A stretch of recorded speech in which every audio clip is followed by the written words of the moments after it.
بسم الله الرحمن الرحيم.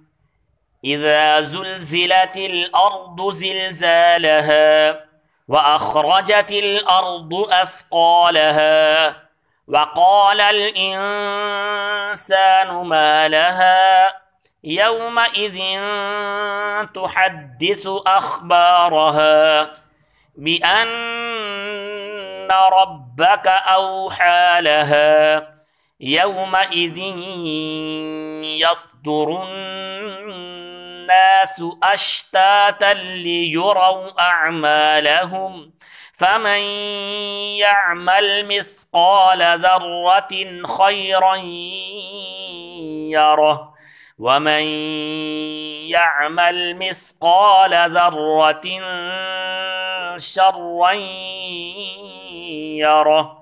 صدق الله العظيم.